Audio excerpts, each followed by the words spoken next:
Hi hello నమస్తే, నేను మీ Kittu. Welcome to 100 TV. Shanti గారి అక్రమాలు ఒక్కొక్కటిగా బయటపడుతున్నాయి. అసలు ఆమె ఎన్ని అక్రమాలు చేసింది, అవి ఏం బయటపడ్డాయని దాని గురించి తెలుసుకునేందుకు మనతో పాటు ప్రముఖ సినీ క్రిటిక్ విజ్ఞాన్ గారు మనతో ఉన్నారు. ఆయన అడిగి మరిన్ని విషయాలు తెలుసుకునే ప్రయత్నం చేద్దాం. నమస్తే విజ్ఞాన్ గారు. నమస్తే అండి. ఏంటి ఈ శాంతి గారి అక్రమాలు ఒక్కొక్కటిగా బయటకు వస్తున్నాయని కథనాలు వినిపిస్తున్నాయి, అసలు ఏంటిది? యాక్చువల్గా శాంతికి ఇప్పుడు ఆవిడ ఎందుకు బయటకు వచ్చింది, ఏదో ఒక అక్రమ సంబంధం, బిడ్డకి తండ్రి ఎవరు అనే ఒక చిన్న వివాదంలో ఆమె బయటకు వచ్చింది. ఆ చిన్న వివాదం కాస్త ఒక పెద్ద మనిషిపై అభియోగం మోపడంతో చాలా హైలైట్ అయింది. ఇప్పుడు అసలు ఈమె ఏమేం చేసింది, ఏమేమి అక్రమాలు చేసింది, సరే విజయసాయి రెడ్డి గారితో అక్రమ సంబంధం పక్కన పెట్టేద్దాం, ఈ వ్యవహారం మనకొద్దు. ఆయన ఏమో ఖండిస్తున్నారు. సరే, ఈ ఖండనలు పక్కన పెడితే అసలు ఈమె ఇంత స్థాయి నుంచి అంత స్థాయికి ఎలా ఎదిగింది? మిగతా వాళ్ళు ఆరోపించినట్టు బ్రోతల్ బిజినెస్ చేసింది, అది చేసింది, ఇది చేసింది అని అంటున్నారు. ఇంకా ఈవిడ ఏమైనా అక్రమాలు చేసిందా అనే కోణంలో వీళ్ళు బయలుదేరితే, ఎప్పుడు 2020లోనే శాంతికి పోస్టింగ్ ఇచ్చారు. ఫస్టే విశాఖలో పోస్టింగ్ జరిగింది. దేవాదాయ శాఖకి సహాయ కమిషనర్ పోస్ట్ ఈవిడది. ఈవిడ ఎలగబెట్టిన విశేషాలు ఏమిటంటే, యాక్చువల్గా షాపులు, టెండర్లు, లీజులు అండ్ ఇట్లాంటి కొన్ని ఉంటాయి. ఇప్పుడు మనకి గుడి ఉంది, కొంచెం ఫేమస్ గుడి ఉంటే దాని పరిసరాల్లో కొబ్బరికాయలు అమ్ముకునే వాళ్ళకి, పూలు అమ్ముకునే వాళ్ళకని, ఇంకేమైనా పూజా సామాగ్రి అమ్ముకునే ఒక స్టోర్ ఉంటుంది కదా, దాన్ని వీళ్ళు ఎవరికైనా ఇస్తారు. వాళ్ళు కూడా దానికి ఇప్పుడు మనకు మద్యం దుకాణం లక్కీ లాటరీ లాగానే కొంతమంది అర్జీ పెట్టుకుంటారు, అందులో ఒకరికి కట్టబెట్టాల్సి ఉంటుంది. కానీ వీళ్ళు ఏం చేస్తారు, మేడం మాకు బాగా తెలుసు కదా మేడం, కొంచెం చూడండి మేము పెట్టుకుంటాం అనగానే సరే పెట్టుకోండి అని వాళ్ళకి ఇచ్చుకుంటుంది. మరి నాకు అనగానే ఇదిగోండి నీకు, సెటిల్.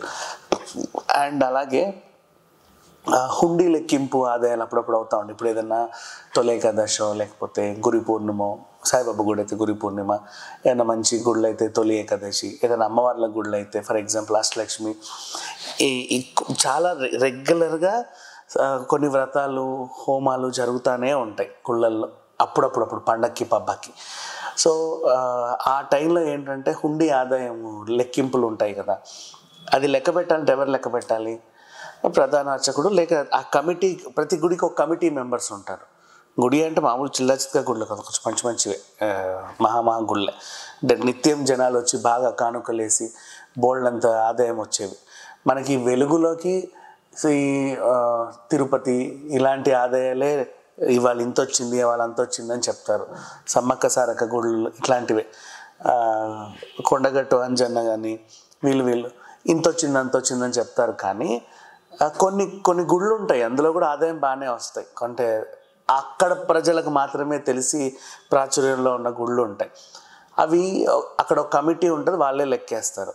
అందులోనూ కూడా అవకతవకలు. అంటే ఎలా, ఇప్పుడు ₹1,00,00,000 వచ్చింది ఈరోజు తొలి ఏకాదశి, చాలామంది వచ్చారు, దీపాలు వెలిగించారు, అరటిపండు దీపాలు, కోటి దీపోత్సవాలు, ఏవో ఒక కార్యక్రమం జరిగింది, ఒక హోమమో ఏదో ఒకటి, ఒక యాగం. వీళ్ళందరూ సమర్పించినటువంటి కానుకలు ఏవైతే ఉంటాయో దానిలో కొంచెం నొక్కి, అంటే అసలు ఆ లెక్కలు ఎవరికి చెప్పాల్సిన అవసరంలా, ప్రతిదీ తిరుమల తిరుపతి లాగా టీవీలో రాదు కదా, ఈరోజు హుండీ ఆదాయం ఇంత అని. ఆ కమిటీలో ఉన్న మెంబర్స్ కూడా వీళ్ళోళ్ళే ఉంటారు. ఇప్పుడు ఆ కమిటీ ప్రెసిడెంట్ ఎవరు ఉంటారు, శాంతికి తెలిసినటువంటి చుట్టాలు ఎవరో, వాళ్ళ బంధువులు ఎవరో ఒక ఆయన తెచ్చాడు పెట్టుద్ది, ఇంకెవరినో తెచ్చి అక్కడ పెట్టడం, వాళ్ళ మనుషులే. ₹1,00,00,000 వస్తే 40 లక్షలు అందులో దొబ్బేసి 60 లక్షలే అని చెప్పడం, ఇంకెంతో వస్తే అందులో దొబ్బేసి ఇంకని చెప్పడం. కొంతమంది నగలు సమర్పించుకుంటారు, కిరీటాలు సమర్పించుకుంటారు, పట్టు వస్త్రాలు సమర్పిస్తారు, వాటిల్లోనూ కూడా అవకతవకలు చేసుకోవడం, ఇలాంటివన్నీ జరిగింది. ఎక్కడెక్కడ ఏమేం జరిగాయి అనే వార్త చూస్తే బేసికల్లీ ఈమెకి గతంలో ఎర్నిమాంబ ఆలయంలో హుండీ లెక్కింపు జరిగింది. దాంట్లో ఆల్మోస్ట్ సగానికి పైగా నొక్కేశారని ఒక వార్త బయట హల్చల్ చేస్తారు. అంటే వచ్చిన జనాలు ఇప్పుడు హుండీ ఆదాయం ఇంత 50 లక్షలు అని చెప్తాడు. ఇప్పుడు మనకు తెలుస్తుంది, అవును నేనే 10 లక్షలు వేసానే ఒకడు అనుకుంటాడు. అంతమంది వచ్చారు, నేనే 10 లక్షలు వేసా, 50 ఎందుకు వస్తుంది, మిగతా వాళ్ళందరూ 100 50 10 రూపాయలు ఇచ్చారా, నేనే పిచ్చోన్నా అనుకుంటారు. పలానాయనకు ఫోన్ చేస్తా, అవునరా నేను కూడా ఒక బంగారం ఇంత వేసాను, అది వేసాను, ఇది వేసాను, దాని లెక్కే ఇంత ఉంటుంది. అంటే వాళ్ళకి తెలిసిన వాళ్ళ లెక్కింపులే కొన్ని ఉంటాయి, వాళ్ళు కూడా అంతే చెప్తున్నారు. మరి అంతమంది భక్తులు ఏమి ఇవ్వకుండా ఎందుకు వెళ్తారు, ఏదో జరిగి ఉంటుంది కదా అని అనుమానాలు వస్తాయి. అంటే నువ్వు ఇప్పుడు 500 కట్టలో ఒక నోటు తీస్తే తెలియదేమో, కానీ ఇదిగోండి 50,000 అంటే తెలియదు, అవునా 50,000 అనుకుంటాం. నువ్వు కొంచెం కట్టలేపేసి ఇదిగోండి 50,000 ఇదేం ఇంతే ఉంది అని తెలియదా, మనకి ఈజీగా అర్థమవుతుంది కదా. అలాంటి పనులు చేశారు. నెక్స్ట్ పాయకారావుపేటలో చోడవరంలోని ఒక ఆలయం, అండ్ అలాగే చోడవరం విఘ్నేశ్వర స్వామి ఆలయం, నెక్స్ట్ అనకాపల్లి మెయిన్ రోడ్లో సిద్ధేశ్వర స్వామి ఆలయాలు, వీటికి చెందిన షాపులు ఉంటాయి. అవి వేలం వేయాలి. యాక్చువల్గా వేలం వేస్తే ఎవరో ఒకరు దక్కించుకుంటారు. అలా వేలం వేయకుండా వీళ్ళకి సంబంధించిన మనుషులు ఎవరైతే వాళ్ళు డైరెక్ట్గా ఇచ్చేసింది. డైరెక్ట్ ఇంకేం లేదు. ఇప్పుడు ఒక వేలం పాట అనేది జరగాలి. ఒక టేబుల్ వేసి 4 పెద్ద మనుషులు కూర్చుంటారు, ఒక 10 కుర్చీలు, ఒక టెంట్ వేస్తే కొనేవాళ్ళు వచ్చి కూర్చుంటారు. ఒక వేలం పాట సవినయంగా జరుగుద్ది. వీళ్ళందరూ కూడా నాకింత అని పాడుకుంటారు. పలానా మనిషి కాంట్రాక్ట్ పాడుకుంటే ఓకే, అతందే. ఆ గుడిలో పూలు రావాలన్న ఆయనే, పూజా సామాగ్రి రావాలన్నా ఆయనే, వాటర్ క్యాన్స్ తీసుకురావాలన్నా ఆయనే, కుంకుమ పసుపు లాంటివి అయిపోయినా ఆయనే. వీళ్ళు ఏం చేస్తారు, ఇంత ఇచ్చాము అంత ఇచ్చామని లెక్కలేసి కొన్ని మిగిల్చుకుంటారు అలాంటి వాళ్ళు.